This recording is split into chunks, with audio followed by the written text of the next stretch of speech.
Welcome to this first short film about Victorian cookery. My name's Kinnear and I'm the curator at the Holst Birthplace Museum in Cheltenham.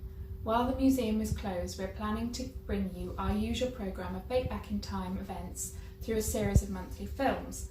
Remember to share your efforts with us on our Facebook and Twitter pages using the hashtag HolstAtHome.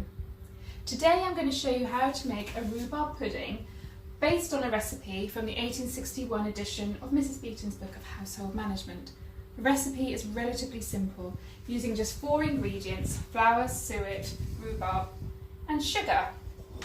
So to start, you weigh out 12 ounces of flour and 6 ounces of suet. You can use vegetable suet, but it's more traditional to use beef. Then a few splashes of water. You want the pastry to become a sort of ball that comes away from the bowl. So keep on adding water. Need a bit more water.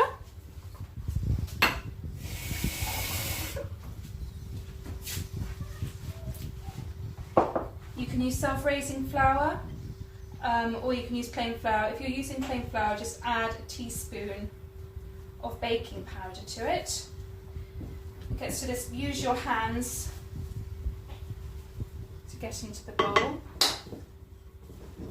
Start forming it into a ball.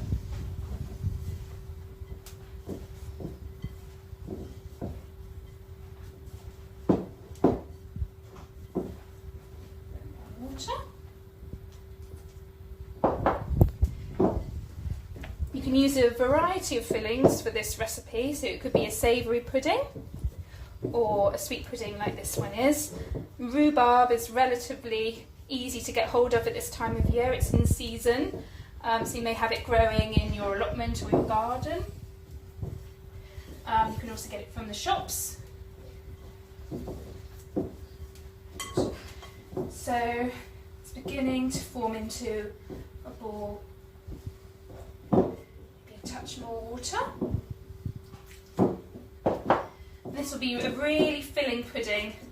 It will serve about 8 people, and you can serve it with cream or custard. Both would be very traditional, and Mrs. Beeton would approve. That's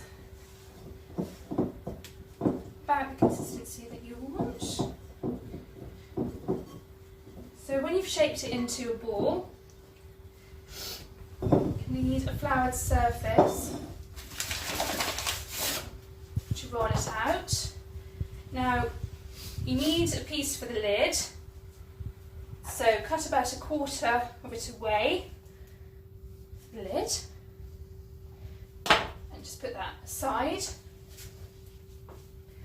Now, you want to roll it out, a little bit of flour on the rolling pin to stop it from sticking. Suet pastry can get quite sticky, and you want it to be quite a thick pastry, quite round, as round as you can. Doesn't matter if your edges are a bit ragged. You can tidy them up in a bit.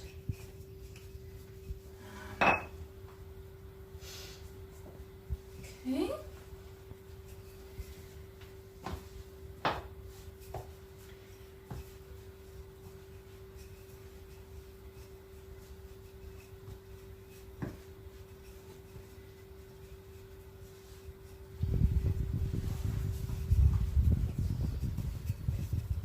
Right, and that's about the sort of thickness that you want.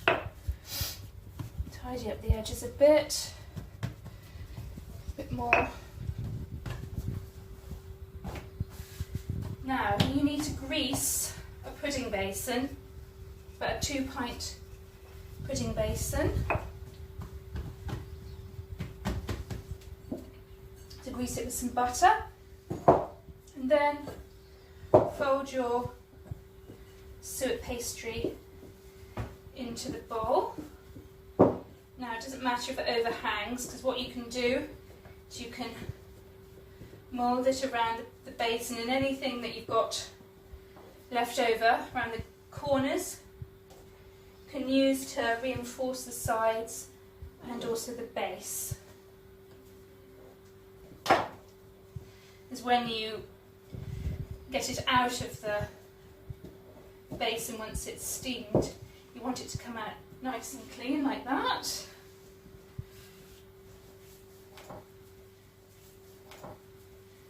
Draw that out a little bit more, so that we've got a bit more for the base. This side.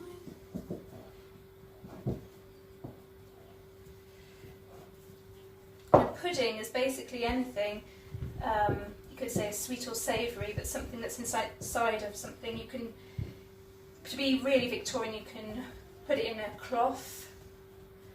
We're going to put it in foil. Right. They were a staple of Victorian cookery. Mrs. Beeton has a very thick chapter devoted to puddings.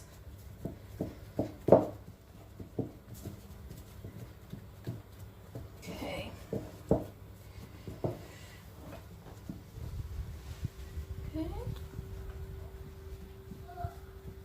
Very easy pastry to work with. Now, once that you're happy with that, place your rhubarb or any other filling that you have. Apples would also be nice. You could do rhubarb and apple. It's about 5 sticks of rhubarb chopped relatively thinly. You don't need to pre-cook it. You can just put it in raw. Put it in like that. And then over the top, put in 4 ounces of sugar. Then for the lid, so get the piece that you've put aside and then roll it out.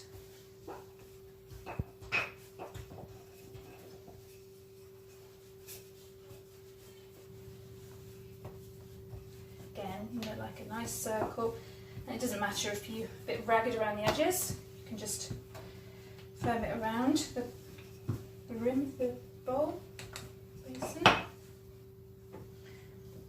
Want. Make sure it's well sealed though. You can add a bit of water to mould it on.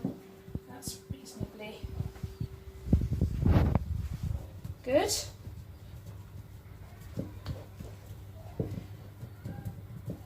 Should be really nice. Right, now that you've finished making the pudding, you need to secure it in order to steam it. So, as I said, to be really Victorian, you can use a cloth, like a muslin cloth. We're just going to use foil today. Wrap 2 pieces around it.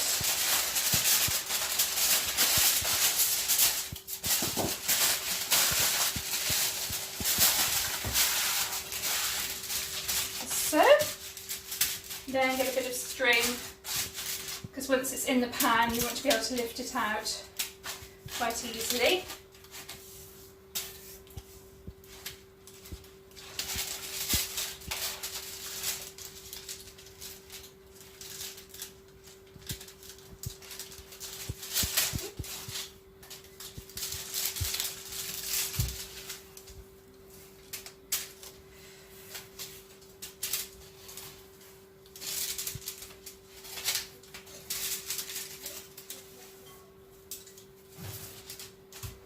Loop at the top, like that.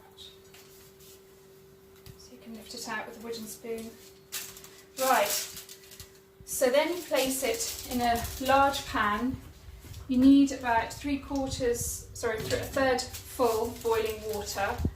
And the pudding has got to come up to about halfway, the water has to come up halfway to the pudding. And place it on a side plate, but put a side plate at the bottom of the pan. And then put it on a simmering heat for about 2.5 hours, and after that your pudding will be ready.